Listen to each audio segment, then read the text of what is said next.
Continuamos entonces con el movimiento parabólico. Vamos a deducir las ecuaciones que se van a utilizar para la resolución de los problemas. Entonces, recordando un poco que la velocidad inicial tiene una componente rectangular en X, entonces, ¿cuál va a ser la velocidad en el eje X? Entonces, debido a como vemos se nos forma un triángulo rectángulo, entonces aquí la velocidad inicial en X va a estar dada entonces por la siguiente ecuación, sería velocidad inicial en X igual a la velocidad inicial por el coseno del ángulo. Entonces la velocidad en X es igual a la velocidad inicial en X. Por tanto, la velocidad en X es velocidad inicial por el coseno del ángulo, o sea, la misma. Entonces, con esta ecuación podemos encontrar la velocidad que lleva la partícula cuando efectúa un movimiento rectilíneo uniforme. Ahora veamos la velocidad en el eje Y. En el eje Y, la velocidad inicial en Y, o sea, la componente rectangular en Y, es igual a la velocidad inicial por el seno del ángulo.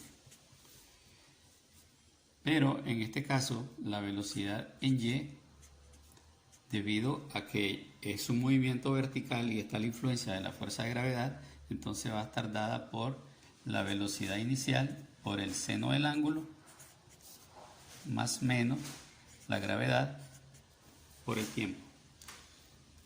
En este caso, si el movimiento es en el ascenso, se usa menos. Si es en el descenso, entonces sería positivo. Pero generalmente lo que más se usa es durante el ascenso. Entonces tenemos la velocidad inicial en Y. Entonces para efectuar digamos, el cálculo de la velocidad final de la partícula en un instante de tiempo, pues tenemos que calcular primero VY y VX, las dos velocidades, para luego aplicar el teorema de Pitágoras. Bien, hablemos ahora de la posición o altura. Entonces podemos usar H o podemos usar Y. Entonces en el caso de la posición, hacemos uso de la ecuación de lo que es el movimiento de caída libre. Entonces en Y sería la velocidad inicial por el seno del ángulo, por el tiempo, ¿verdad? En este caso, más menos un medio de la gravedad por el tiempo al cuadrado. Con esta ecuación podemos encontrar la posición en que se encuentra la partícula una vez que es lanzada. Entonces, si venimos en el descenso, entonces la velocidad inicial parte de cero y solo nos queda un medio de la gravedad por el tiempo al cuadrado. Y en el ascenso, pues se usa toda la expresión. Decíamos que para hallar la altura máxima, ¿verdad?, donde la velocidad final es cero, pues para que se nos facilite, podemos usar, bueno, H o Y, en este caso voy a usar Y. Entonces, la ecuación sería de esta forma: velocidad inicial al cuadrado por el seno cuadrado de teta sobre 2 veces la gravedad. Entonces, esta ecuación me va a permitir calcular la altura máxima. También se puede con esta, pero tengo que tener el tiempo de vuelo. Entonces, ya les voy a explicar cómo se calcula el tiempo de vuelo. Entonces, el tiempo de vuelo es la duración de la partícula en el aire, es decir, desde que sale hasta que cae. Entonces vemos que el tiempo, tenemos un tiempo de subida donde la velocidad final es cero y luego un tiempo de bajada. Entonces, el tiempo de subida siempre va a ser igual al tiempo de bajada. Entonces, supongamos que el tiempo de subida es de la siguiente manera, ¿verdad? Su expresión: velocidad inicial por el seno del ángulo sobre gravedad, ¿verdad? Entonces, quiere decir que para calcular el tiempo de vuelo podemos anteponer un 2 ahí como coeficiente y va a ser igual a 2 veces la velocidad inicial por el seno del ángulo sobre la gravedad.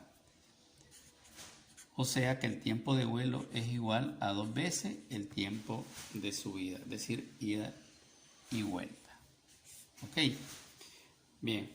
Ahora nos falta la ecuación para calcular el alcance máximo. El alcance máximo es la distancia que logra obtener la partícula desde la base, es decir, desde el punto donde se lanzó hasta donde llega, hasta donde cae, ¿verdad? Es decir, toda esta distancia que tenemos acá es el alcance máximo. ¿Cómo calculamos el alcance máximo? Entonces, el alcance máximo de X es igual a la velocidad en X, ¿verdad? Porque como es horizontal y va en MRU por el tiempo de vuelo. Entonces ya expliqué cómo calcular el tiempo de vuelo y también cómo calcular la velocidad en X. Entonces, si nosotros reemplazamos, buscando una manera fácil de hacer las cosas, ¿verdad? Porque a veces no nos dan el tiempo. Si nosotros reemplazamos, aquí tenemos que Px es velocidad inicial por el coseno del ángulo, ¿verdad? Eso es Bx. Y lo multiplicamos por el tiempo de vuelo, que sería 2 veces la velocidad inicial por el seno del ángulo sobre gravedad. Ordenando esto nos queda que el alcance máximo va a ser igual a 2 por la velocidad inicial al cuadrado por el coseno del ángulo por el seno del ángulo sobre gravedad. Es decir, que esta sería una expresión para calcular el alcance máximo, ¿verdad? Que es esta misma. Ya. Pero hay otra manera, supongamos que no nos da el tiempo y entonces no queremos pues buscarlo para hacerlo más rápido. Entonces tenemos que el tiempo, si nosotros queremos simplificar el trabajo, vamos a hacer uso de una identidad trigonométrica, el cual nos dice que 2 veces el coseno del ángulo por el seno del ángulo equivale al seno de 2 veces el ángulo. ¿Entendido? Entonces, ¿cómo nos quedaría esta ecuación? Nos quedaría de la siguiente manera. Velocidad inicial al cuadrado por el seno de 2 veces el ángulo sobre gravedad.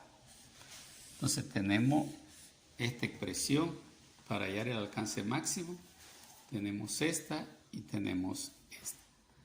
Estas son las ecuaciones entonces del movimiento parabólico que le van a servir para la resolución de los problemas.